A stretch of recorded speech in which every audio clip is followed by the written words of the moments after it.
Welcome back to Sixes and Sevens Footy Nerds Round 6 preview. Some big games this weekend. I'm back here in Sydney with me mate.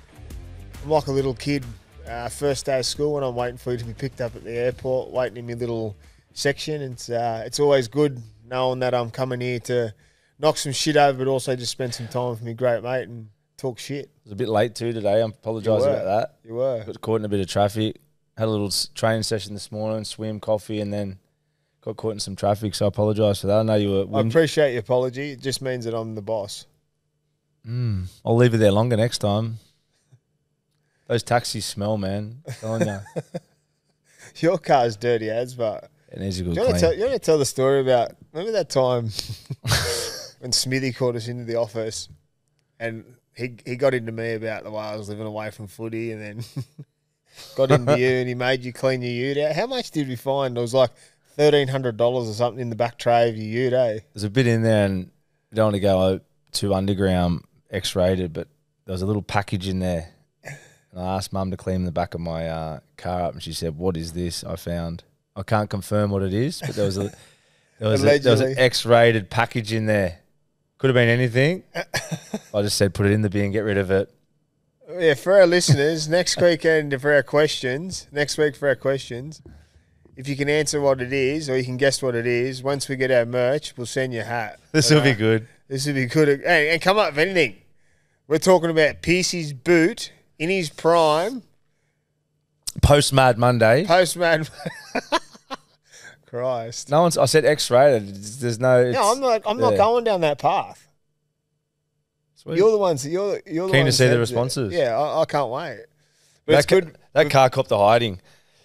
All your cars have copped the hiding by the look of them. The way you drive, it amazes me that you still got a license, and I'm actually worried that you don't have a license. Well, it's funny you say that. I hope there's not too many police on as listeners on the Footy Nerds, because I don't want to lose more points, because I've for as bad a driver as I am, I haven't lost too many points, but I lost 2 the other day, which really hurt me. But obviously I'm going back overseas soon, so I get a bit of breathing space. Yeah. But I lost 2 points. That's pretty good effort within, what have I been back 6 months, in Sydney traffic, 40 zones. Do you reckon you got a few phone fines coming through, or you don't get on your phone? Touch wood. The phone one's a difficult one, isn't it? Yeah. You got to break. I think we all have to break that habit, but I've dodged a bullet for that. A mate of mine, actually 2 mates of mine have been done double demerits on the phone through the tunnel. I think going out west, or the one to the Newcastle way. Is that way. the tunnel we got stuck in this morning? That was bad. But anyone who's listening, don't use your phone in those new tunnels, because they hit you like proper. Phone cameras everywhere apparently. So today we've been in the car for Pearcey picks me up from the airport. It takes me an hour to get to the airport from my house. I get on the plane for an hour. Get in the car, we take the wrong turn, and we're in the car for another hour before we get to our meeting. We got there on time, which we always do. It's like we're always chasing the clock, but we're here ready to talk about round 6. And our first game Thursday night is the Dolphins up against the Panthers, and the Dolphins were impressive last week. Isaiah Katoa versus used to be his understudy of Nathan Cleary. Where do you see this one going? And at home in Redcliffe at KO Stadium, what's your thoughts on it? How's it play? Yeah, this round's one of the most interesting ones. It obviously goes back to round 1 game. Everyone playing against the same type of teams, which is a weird setup. 6 rounds in, everyone's playing the same teams again, but sorry, I'm stuttering. It's even harder because of the up and down results from week to week. You know, at the start of the year, you're back in Penrith in 13 plus, but they're obviously in a bit of a form slump at the moment. Dolphins have finally broken through last week. Not only won, but as we spoke about in detail, the style of footy was what we've hoped for, especially from the Dolphins and Katoa. They started to play a little bit more ad-lib, come up with a bit more footy out of that structure. And I think for them to break the Penrith defence down, they need to do that again. So I'm going to go big call. I'm going the Dolphins. It was interesting comments this week from the great Andrew John, said that Nathan Cleary needs to sort of pull it back a bit for Penrith to win. What are your thoughts on that? I don't think Cleary can pull it back, because I think he's playing the way that Penrith play at the moment. That's their structure and that's the way they play, and they sort of play on the back of that momentum. I'm going to go against you. I think Penrith bounce back. They get Dylan Edwards back this weekend, and I think he's been a massive loss for them. They lose Jake Cole. Blaze Talungi's in the 6 this weekend. But I think with Edwards coming back, I just think they find their groove. While the Dolphins were really good last week, I just think Penrith find something. But it's going to be a tough challenge for the Panthers going up there to KO Stadium, because the way our boy Katoa played last weekend, I seen something different. And obviously he'll relish the challenge of going up against his used to be Nathan Cleary's understudy at Panthers. So it'll be a really good game. And you talk about improvement before we go into our next game. What teams surprise you the most with their improvement over the last 4 weeks? Sorry, 5 weeks. South for sure. From the whole year, from what we saw in the trials to what they've been, the positions they've been in the last couple of years, South Sydney 100% for me. Yeah. You picked who's the form team of the comp for where they've been from past history of not being great. It's South. And they're just a new look team with a new look coach. South have been the big standouts. Tigers have impressed me too. I know they're not up the top of the ladder at the moment, but we thought we were going to get improvement from them, and we definitely have. So it's been pleasing watching the Tigers, and I think they're only just touching the surface. But I just wanted to go back to one of those comments you spoke about just before we go on the next game about Joey. I don't think Joey said Nathan had to pull his game back. He said that it's the biggest challenge of his career. It was a compliment saying I'm not saying he... But it was a compliment saying that he's not going to be able to just play the same systems and probably expect to win. He's going to have to change the style with a different playing group. And it was basically backing him in to do this, but it's going to take a few weeks to sort of find that groove, which I'm all for, right behind Joey with that, in the fact that it's exciting to see. And after us speaking to Nathan in detail, it's exciting to see with that brain he's got how he galvanises this group out of a bit of a hole, changes the style that's been working to then go and win another trophy. It's stuff of legends. Oh, it is, and that's the challenge of any player, of getting better, and I'm sure Nathan will be up to it. But before we leave, you've got a soft spot for Joey, eh? Yeah, of course. He's my favourite player. But that wasn't the reason I brought it up. I was just going off the back, because when you brought it up, I wanted to go in detail. Yeah, I know you did. But I do have a soft spot for Joey. He's my man crush. Yeah, he's your man crush. I got a story about Joey. I went to a game when I was young, and I got his shorts. Did you? And I slept in them for about a week. How good. Dirty. It was a grouse. He's and then obviously you modelled your game off, and you do a lot of work with Joey. You've got a close relationship away from footy, so it's pretty cool that what rugby league gives you. You idolise Joey. He's your favourite player. You get his shorts. You sleep for him for 6 days, and now these days you sit around and have coffee and teach the younger generation, which is pretty cool. And that's what rugby league brings us, yeah? We're blessed, brother. We are blessed. And the last few weeks we've been blessed interviewing some superstars of our game, and we've got still a few more of them to come. But it's really cool. Our first game on Friday night is the Dragons up against the Titans. The Titans have got to travel. Both teams very inconsistent. Titans more so inconsistent than the Dragons. I'm going to go the Dragons because what they showed last weekend. I'm sure Fleno will be into them about finishing the game, icing the game. Big Tino is out for the Titans, I'm pretty sure, through suspension, so they'll miss him through the middle. I just think the Dragons, if they can really turn one on, I think it'll be a long night for the Titans. Yeah, I agree with you. I think both teams, obviously, it's a roll of the dice how they're going to turn up, but I just see the Dragons in this one just that little bit more gritty. You know, you talk about man crushes, and I've absolutely got no man crush for Flano, but I know you give me a bit of shit about it because I do see some potential in them, and I know you're hard on me about that, but I see them as a more steely team. That's a good way to put it. More steely and bit more dogged in the arm wrestle this week than the Titans. I think they've got a bit of a harder underbelly, but it's a must win for both teams. I think Dragons win, and I think Gutho man of the match. Yeah, well, you talk about that dog and that mentality, but if they don't have that dogged mentality and they don't come out that way, the Titans team can pull them apart and score points really quick. So they need to be on the game for the whole 80 minutes. Otherwise, they'll let it slip again. But I'm with you. I'm going to go the Dragons. Our second game, which is a game that I'll be calling live from Brisbane is the Broncos up against the Roosters. Big out for the Roosters. He's been dropped. Is Chad Townsend. Young Hugo gets his start there at the 7 jumper. Massive test going up to Brisbane. Reynolds has been named to play. If he plays, will be an interesting one. But it's a tough challenge for the kid. I think Broncos are just getting better and better every week. And at home again, Friday night, they always get a big crowd. Roosters will get a big crowd there.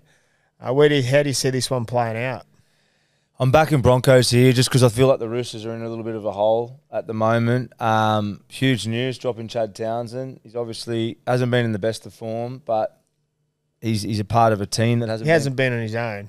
That's what I was about to say. I was going to say you cut me off more when we're sitting opposite each other, and I'm normally the one who cuts you off. Yeah, well, it's contagious. I'm just showing you that I'm the alpha. Oh, mate, you're the boss, big dog. Like I said, next time I'll show you, boss. You'll still be at the airport, sitting in that fucking bus lane for fucking 4 hours. Sitting in France soon. Just shut up. But you've lost me now. We're talking about the Roosters. Chad Townsend, yeah, he's not alone. No way in the world is he alone. But they've obviously made a decision from poor losses and some things that aren't working to bring in young Hugo. Hugo's a really good player. Hasn't played a whole lot of halfback, so it is a big decision. Giving the fans a bit of insight, you've obviously seen him come on at lock a little bit. Plays a bit of centre. He was 5'8" in reserve grade, I think, last year. So he's played a fair bit of 6. He's a confident guy. Big body, got a big left foot step, big kicking game. So I think that's, the best Hugo could potentially be really effective for the Roosters. So we're hooting for him. Hopefully he does really well. But it's a big ask to play up there at Suncorp against a really good pack at the Broncos. And as I said, at Suncorp, it's a completely different beast up there. So he's not going to be alone. The Roosters, for me, need to get their defence in order before any of the stuff comes off their attack, especially on their edges. They're leaking way too many points. So I'm sure they'll galvanise this week, but a Broncos team with Payne Haas and Carrigan is going to be a big ask. And I'm excited to see how the Broncos go and the fact that, they've been winning the last few weeks, but we keep saying it. It's still at 65% for me. You like that number, 65%? 65%. Not 70, not 60, well, their not 50, completions are 65. probably around that, 65. Yeah. But they find a way that we spoke about the old halves last week with the difference, what they done. If Reynolds plays, we'll know on Friday night. But I just like the way Ben Hunt filled into his natural role there. They're ready to unleash, though, aren't they? They are ready to unleash. I think Reece Walsh is ready to actually let it go, and he's been building the last few weeks, and I reckon that's the Madge effect, telling him to play within and get his small things right, and he's been doing that. I thought he played really well last week, took on the goal kick and didn't even look like missing. I just want to touch on the Chad one. It's round 6, getting dropped. If the Hugo replacement doesn't work, does Chad come back in, or do they go to a younger kid again? I know you speak about Rob. I don't know if he's ready or not, or do they swap and change? Do they move other players? Obviously, Sam Walker will be back the back end of July, around July. There's talk around him, speculation that they won't bring him back if the season's done, which I don't think's right. But where does it go? Like what's Chad's focus going into play New South Wales Cup this week, or does he have a week off? Well, you know Chad more than I do. You obviously were at Cronulla with him. I don't know Chad too well. I've only seen him to say hello a few times, played against him, seems like a great lad. I kept saying the same argument with Chad, though. Chad's come to the club on low money. It's not just about money in footy, but money does play its part when you're paid as sort of a fringe player, even though he's been a great NRL 7. He came as a low-paid sort of replacement for Walks and originally Keary. Then Keary's obviously gone overseas. Yeah. And then Sammy Walker's not there. So then all of a sudden he finds himself in the hot seat. So obviously he'd be disappointed he's not playing, but he probably expected this type of foil role, fringe role to support the spine.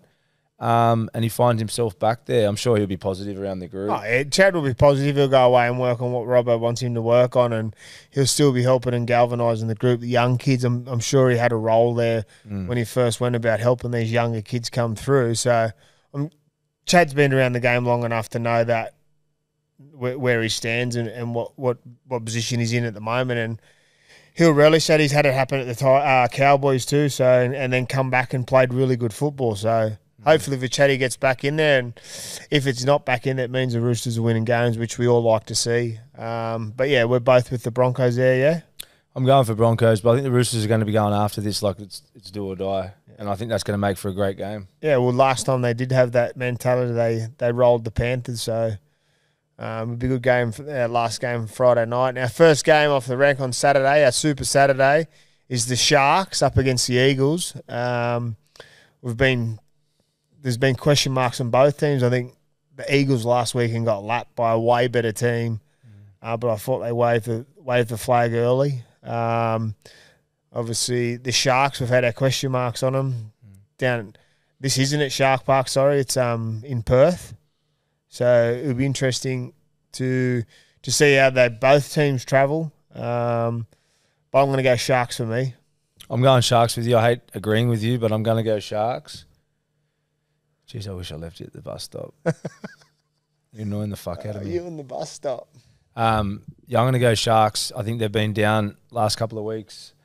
A fair bit of criticism on them. They're a really quality side. We say that all the time, but it was only 3 weeks ago, I think it was when they played South. And they had that couple of backfield efforts, length of the field tries, and Tricky Trindle and Nico had a great game in the halves. That was only not so long ago. They've been down a bit the last couple of weeks, but yeah, Manly's just still got that up and down performance in them, and I didn't like what I saw last week with Manly. Obviously, they were against a Melbourne side that was red hot, but there was some poor efforts there, even though they were getting ambushed. And the stats don't lie. When Turbo's not there, they're just not the same side. Yeah, they just don't have the.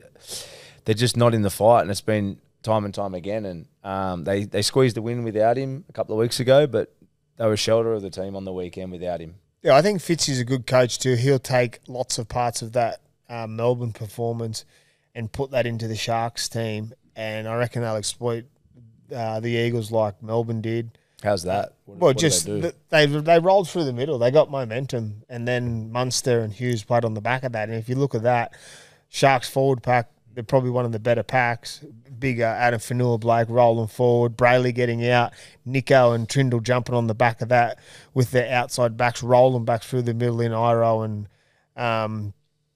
it's Jesse Ramian. So I reckon they'll have a field day coming back through the middle of them. The way Nico and that, obviously, there's always question marks on Sharks halves when they don't perform, but when they're on the front foot, we know Sharks halves are up there with the best. So I think they will take a lot out of that performance.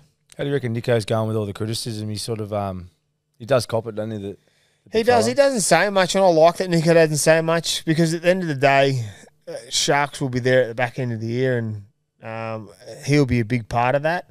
But it's one of those things. I think Nico's just going to have to live with it. He'll cop it forever, which is welcome to 6 and 7. Yeah, welcome to the 6 and 7s. And yeah, what is the top four at the moment, boys? We've got Melbourne out in front. Melbourne Dogs at one. Doggies, Melbourne. Broncos, Storm, Warriors.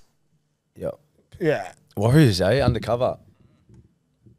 Warriors undercover. Yeah, Warriors are sliding through there. And our second game on Saturday afternoon is the Rabbitohs versus the Cowboys over in Darwin. Obviously, the halves for the Bunnies have changed. Cody Walker and Humphreys won't be travelling, so we've got Latrell Mitchell at 6 with Bud Sullivan at 7. Jai Gray keeps the fullback spot up against the Cowboys, who have found some form also. Where do you see this playing out? How does the Bunnies continue on their run, or does the Cowboys continue on their run? I'm going Cowboys. I just think the Cowboys' last couple of weeks have been really good. Jake Clifford's starting to find some really good form. I just think Cody Walker out's huge.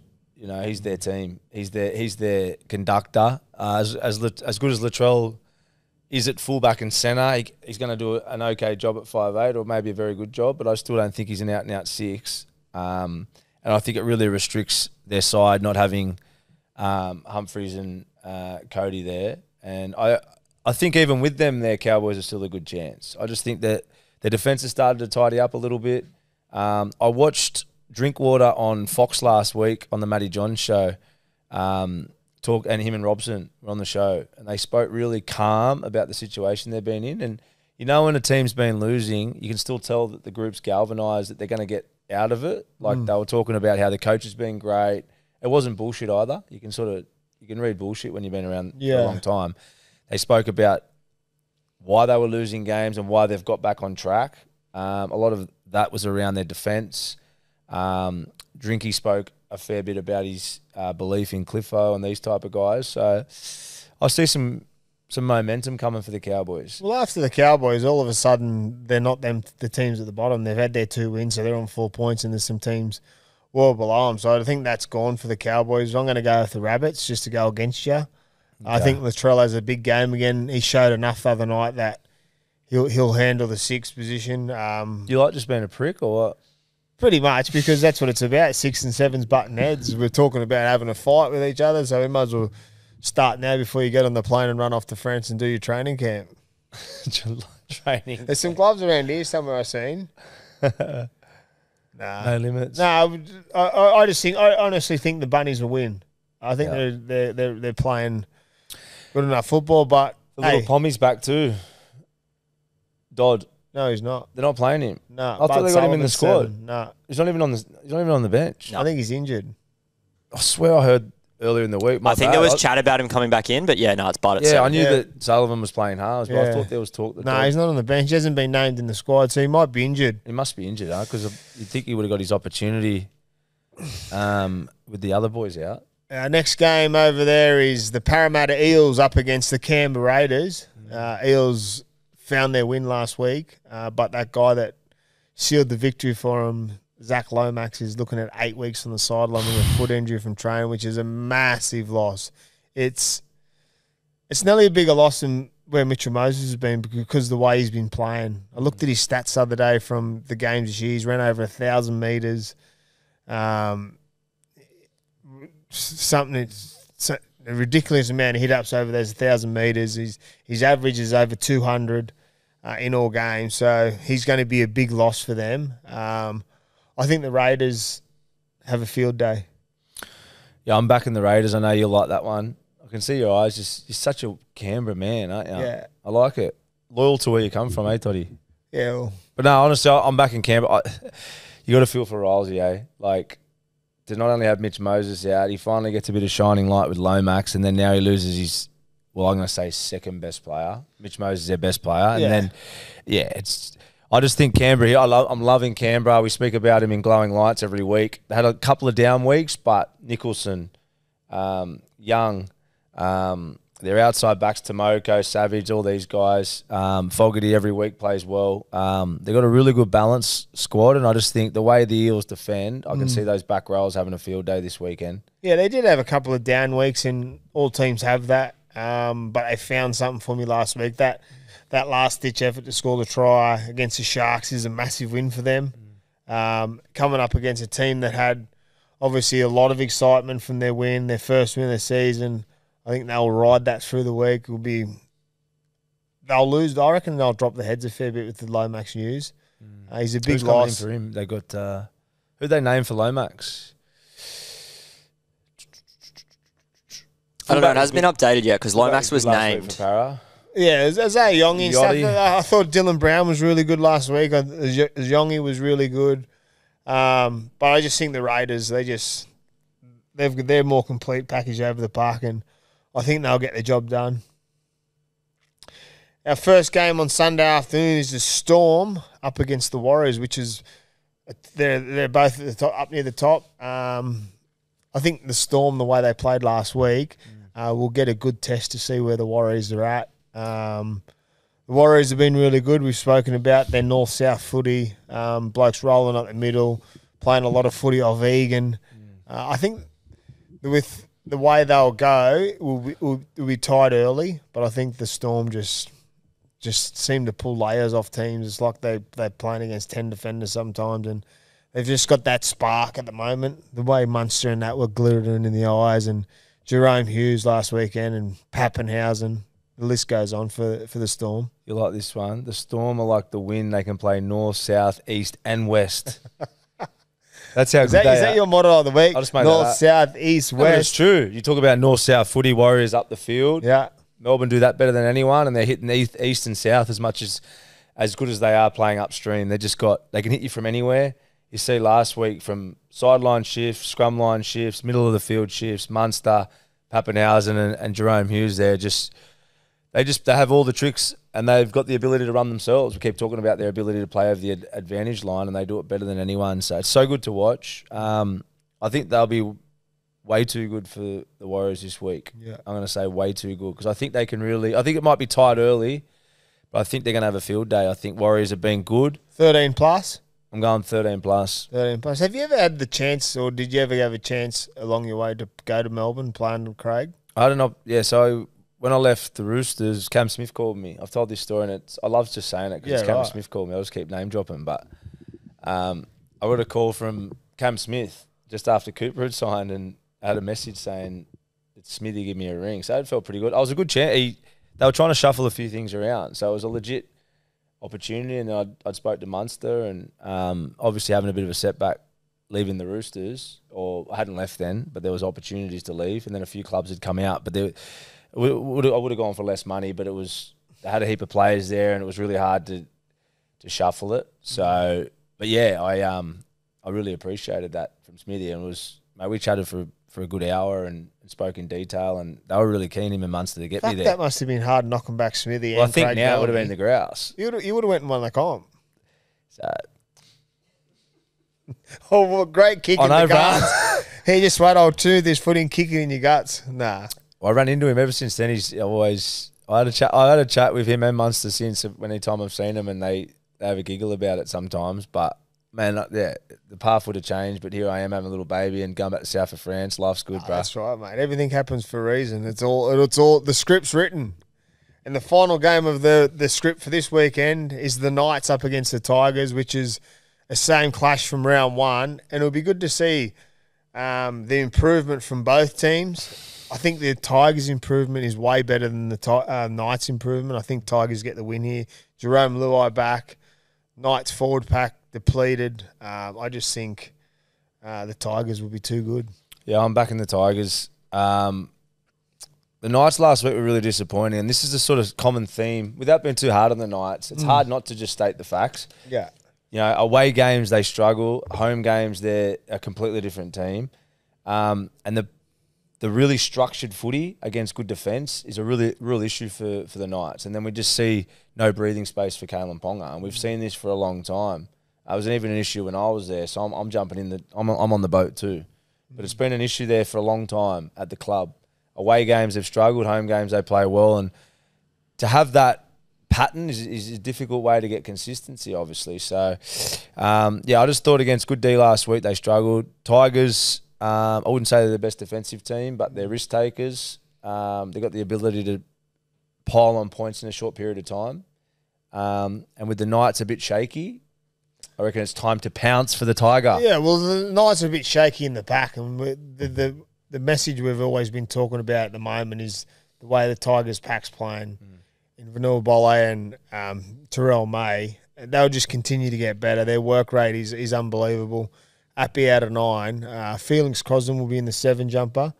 Cogger's out, so it'll be interesting to see if Kalen steps up and plays a bit more of a dominant role like he did when he needs to. I thought Fletcher Sharp over the last few weeks has been very quiet. Obviously, when teams or you're not on the front foot and teams start to work out the way you play, he has to find something different. So when you say teams are working them out, I agree, but explain that. Like what's changed from home game against Dolphins 3 weeks ago to being worked out? Well, we talk about momentum, slowing the play the ball down. So if they can limit slow the play the ball in enough to limit the Knights to play on the front foot or get quick play the ball. So Kalen Ponga can play pretty much off any front foot and back foot, where the halves, Cogger, is sort of a steady, long game player. But for Fletcher, he's on the front foot. If the Knights aren't on the front foot, he can't all of a sudden get in the dummy half and play jump out and do what he wants, because they'll just jump on him because it's a slower play the ball. And then on the back of offloads, they haven't had the ability to throw offloads because they've had too much work to do in the defence. So they're just their hit-ups are just one out and controlled because they've had too much work to do in defence, and that's where they've leaked their points. And then all of a sudden they're playing catch-up footy. And Knights have never been really a catch-up footy team. They need to be on the front foot and in control for them to win. And while Kalen's always their shining light, I speak about this when I talk about the Cowboys. If their main players don't play 8 out of 10 performances, they don't win. And I believe if Kalen sometimes doesn't pull out a 9-10 performance, the Knights don't win. And that's not a knock on Kalen. That's a knock on the players around him, because they need him to stand up every week. And it's not possible all the time to stand up every week, because at the end of the day, while he can play off the front foot and the back foot, he's more comfortable playing off the front foot like anyone. And he's a fullback too, isn't he? Like you speak about controlling the tempo, it takes away from his own role and his positioning if he has to always be that guy, doesn't it? Like, you know, that's a role that a 7 has to do most of the time, isn't it? Or a Darren Lockyer at 6. Yeah. Because they've got the ability to control it with their kicking game. They can create space. When Kalen has to come up with everything, it restricts the shifts. It restricts himself being in positions of freedom, doesn't it? You know, so I think that's the risk or the weakness when you haven't got an out-and-out dominant spine around him. In all respect to Cogs, I love Cogs, but you know he's filling in a really good role there. But yeah, they're obviously this is why they're going so heavy for Dylan Brown. Yeah, and they see him as the best option available to play that role. Yeah, and it might work for him. But in the meantime, they've got to somehow, if they're going to have a good crack at it this year, they need to somehow, like you just said, learn how to create momentum. And for the Tigers, what I seen last week without Jerome Luai, he would have been watching from the sidelines and seeing how Fano opened up the field a little bit by sort of playing a little bit wider, playing that traditional block shape. I think Luai will implement that in his game this weekend, because the way they played in that first half until Fano went off with an injury, I thought Lockie Galvin was freed up a lot more than what he was when he was playing with Jerome. I thought they were playing very sort of within themselves. So I think they can that will be a big tip for them. And I think that opens up their footy again. So that's why I'm also going to the Tigers. Well, that's our round 6 wrap up for the preview. And hopefully for our listeners, if your team, you had any concerns about if they'll win or lose, and that we've gave you some insight. And now it's that time of the week, our fan questions, and we've got a couple rolled through here, Pearcey. What we'll do is you answer one and I'll answer one, so we're sort of not bouncing off the same stuff. So you'll be the first one off the rank. Teams over the past 5 years have seen Panthers' style of play, grind teams down, high completion, take advantage of chances. The Bulldogs have adapted to a similar style. Why can't other teams? This frustrates me as a Roosters fan. Finn W. That's a good question. It's a very, very good question. And it's natural for a fan to be frustrated when you see these teams that win comps that have the ability to do this and their team just can't mount pressure. For me, I think it comes down to who you've got running the ship, a big part of that, and it comes down to your defence.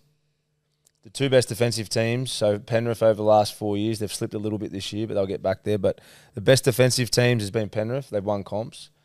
And the Bulldogs are the best defensive team at the moment. How do you suffocate and build pressure? You need a good half or halves that can build pressure with their kicking game. And then you need a good defence off the back of it. So he's a Roosters fan. To answer your question from a frustrated fan, the Roosters at the moment, their defence isn't mounting enough pressure. And being bluntly honest, their halves aren't mounting enough pressure with their kicking game off the back of that. So there's a stat, ever since the Tigers won in 2005, that was the only team in the last 20 years that have won outside of the top 2 in defence to finish the regular season. So there's a good stat for you. So that just summarises how to win a comp and how to mount pressure. You have to be in the top 2 in defence. The year the Tigers won in 2005, it was before the wrestle came in. And then after that, you had your Melbournes, Roosters, Penrith dominate the comp. Broncos for a bit there, all off the back of being top 2 in defence. And, as I said, cherry on the top's a good half that can kick and mount pressure. Well said. Hopefully answer that well for you, Finn. Okay, this one's for me. Do any other outside backs have as big as influence as a side as Lomax? How will the Eels miss him now he's injured? I think other teams have got the same quality as Lomax, but Lomax want to win and understanding what he's good at. Like his backfield carries, obviously, that's his job. That's why Flano obviously used him on the wing and not the centres. Because his backfield carry, and he felt that he would lose that if he was in the centres. But he's done it now at the Eels while playing in the centres, but also deciding to take the backfield carries. But for me, what Lomax does is his kick chase. He competes on every play. Even if the ball isn't going to get there to the ball, he's still down there to make that contact. He backs himself to get every time he goes up. He's a competitor. And I think that's just in his nature that he wants to win. He likes the big moments. And it showed on the weekend with that field goal. I think they miss him a lot, and that's why we just spoken about that. I think the Eels lose this weekend is because Lomax out. I think they lose that bloke. So when we spoke about the Eels getting better, what they needed to rally around Dylan Brown. They needed to get the infectious sort of nature of what Lomax was bringing and rally around him. If they'd done more of that, they would win. Now he's gone. Someone has to step up. So it's going to be a big challenge for the Eels. So, Jason, I'm a bit like you. I'm worried for you.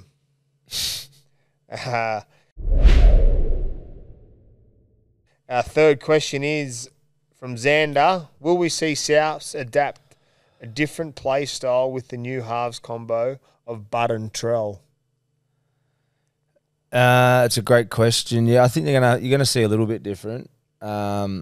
LATRELL's what we saw on the week, and what are we going to see from LATRELL? We're going to see a guy that probably runs the ball more than the others. He's going to use his strength and power more than look for the pass. I think those 4-on-4 short sides that beautiful pass he threw on the weekend, he loves that. I think he'll attack short sides, doubling up his short sides more than he would at fullback, obviously. But yeah, I think closer to the line, he's going to play that more power game.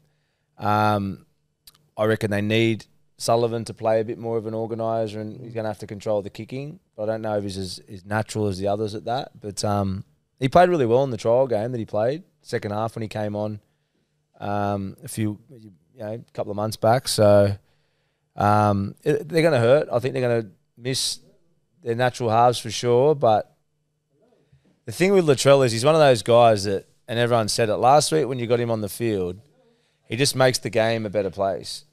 Like everyone watching the spectacle, the whole game is better when LATRELL's out there. Whether he's making mistakes or he's coming up with good moments, he's just an entertainer. But yeah, there's going to be some difference. But Hubner, for me, I talk about him every week. I think he's such a good player there at lock.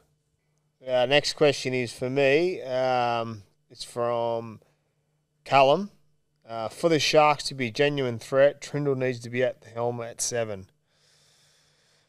Yeah, I agree. We all agree that Trindle needs to probably be 7, but we talk about the yin and yang of halves. They need to obviously adapt to that. They both need to be able to. I think they both need to be able to have the ability to play 6 and 7. I think they've both got enough skills to play a natural 7 or one play 6. I think they just need to have that balance of understanding when the right time is to do that. And we know the Sharks, and we speak about front foot footy. When the Sharks are on the front foot, there's no concerns about the Sharks. It's when they're on the back foot, when teams strangle them, teams take Nico and Trindle out of the game. But I think the big part of that is they don't take them out, they take their back 5 out. They eliminate their carries, they eliminate the meters they make. When Sharks lose games, their back 5 don't make big meters. When they win games, they actually dominate in the meters. So I think a lot of the stuff, the bad rap on the Sharks gets pushed on the halves, but there's an actual it's a team sport for a reason. Everyone else has to do it. I think the Sharks their halves always crop the bad rap, and it's usually Nico. So I do agree that one of them has to take the reins, and it is probably Trindle, but I also think that they've both got the ability to do that, but it needs to come from the team first and then let them play their best style of footy. And as we know, as halves, it's got to be on the front foot. Our next one is from Jack. Thoughts on Chad Townsend being dropped and any insights on what sort of player Havili is for the Roosters? Looks like a huge body. Can he play a long-term 7? No insights. I don't go in there enough, so unless Toddy's got some. But I think it's probably obvious from a spectator point of view. They've had a few losses. They haven't probably been getting the job done. So they've obviously maybe looked to a bit of change. And then Hugo's next man up with where the club's at. So what I can give you about Hugo, he's got a big kick on him, very big kick. He's a big body. He's a bit of a lad, like strong personality. You can tell he's a popular guy. So I think he brings a bit of personality, which is what you need in the halves. And he's got a big left foot step on him. I like big running halves like yourself. But he runs the ball well. How he manages a team and how much he's played on the ball, it's going to be a big ask up there. But as I said, the next man up, you're not going to stick with Chad.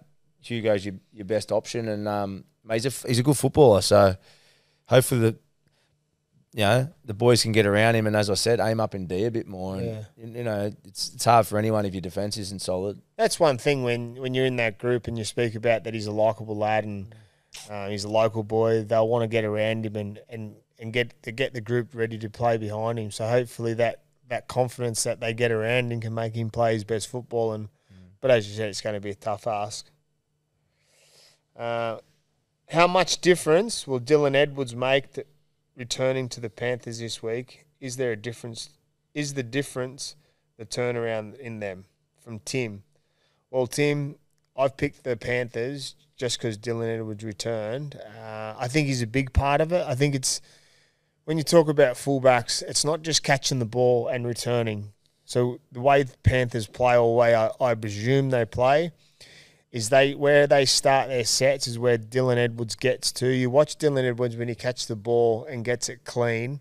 He doesn't just run straight back. He finds a position on the field, and that position on the field will determine what set they play. Obviously, they've missed Brian Toto coming out of the back end of the field, so they missed that carry.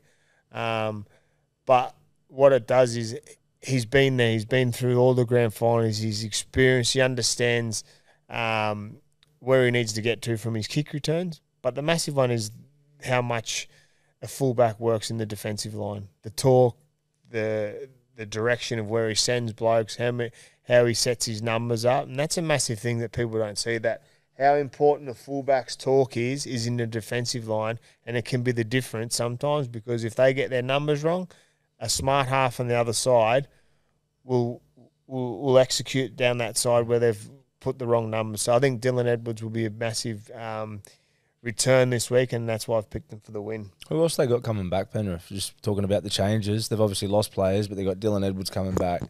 Blazers at 6. Blazers at 6. Blaze, but there's They've any got other little... Casey McLean gone to the wing. Is there any other little... Tago and Jenkins in the centres. Anyone that's to come back mid-season or anything that we're missing from last year, or it's just the players? Mitch Kenny's out this week for Mitch him. Kenny, yeah. Scott Sorensen's back in the back row this week. Scott Sorensen is another one who's been a big part of the success. This one's from Max. I'm excited to watch Blaze Talangi play 6 for the Panthers this week. How will he complement Nathan? Yeah, it's going to be interesting.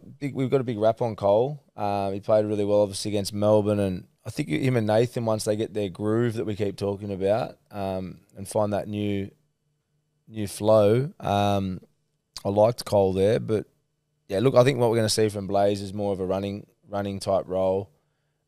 He needs to, I think, add a few kicks just to take a little bit of pressure off Nathan, which is what we saw Jerome do. It was probably 80-20% split with him and Nathan, maybe 70-30 with Jerome and Nathan.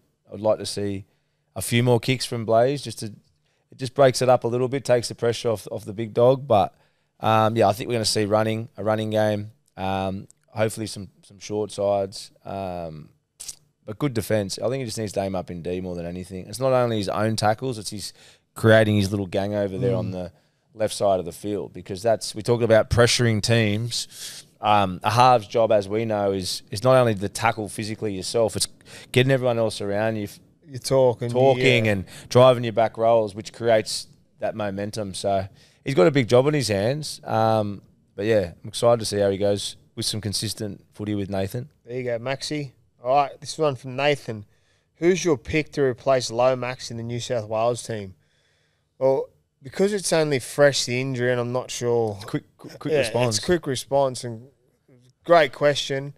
If I was picking the New South Wales team, Lomax would probably be on my wing. So I'm going to go with someone like Toto will be one wing if he's even fit. But the winger that I'd have to bring in would be probably Daniel Tupou. Tubes. Yeah? I love Tubes. He's getting a bit older in the tooth, though, isn't he, Tubes? Yeah, well, there's no, like, who's your wingers at the moment? Brian Toto and Lomax were going to be the wing. Been there. Nah. I'm going to Tubes. Tubes. Yeah. Tubes. He's a try scorer. All right. Who's your Dalian player of the year so far from Corey? So far, I would... Cam Munster. Cam Munster, yeah. I'll go Kalen Ponga.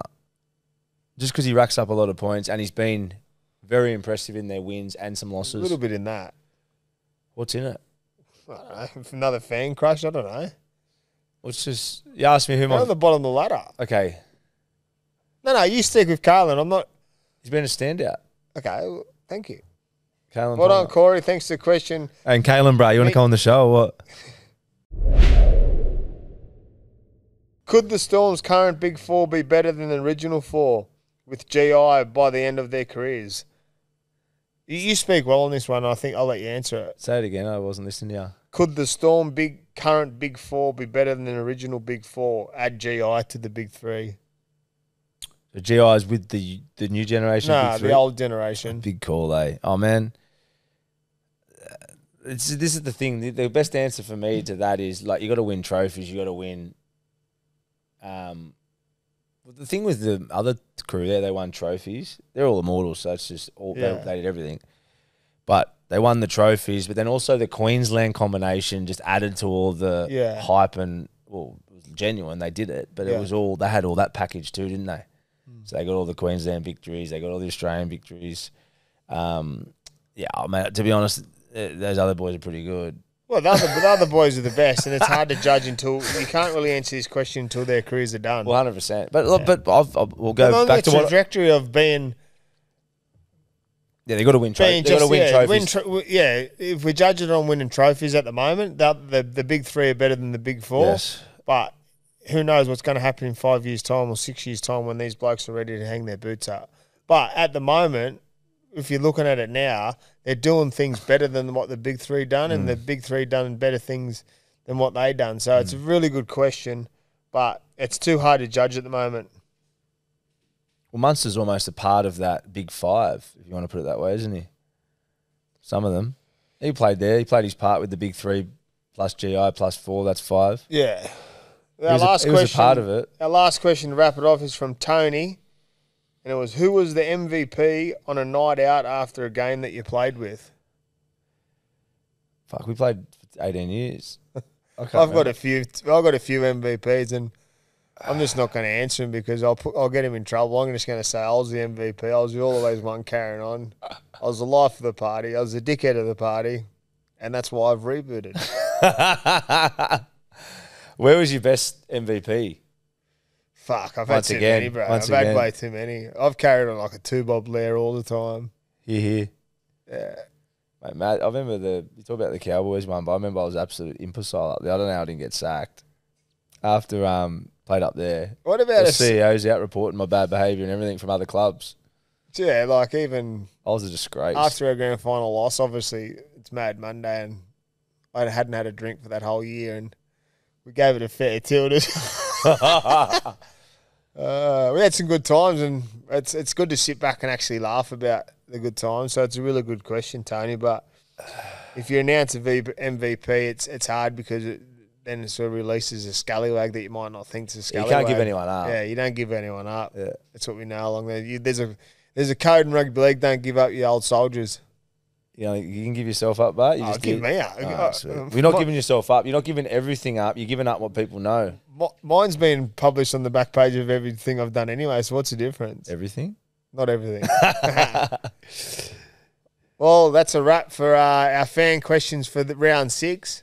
Like always, we appreciate the questions coming in, and we'll see you all again next week. Have a great round of footy. See you guys.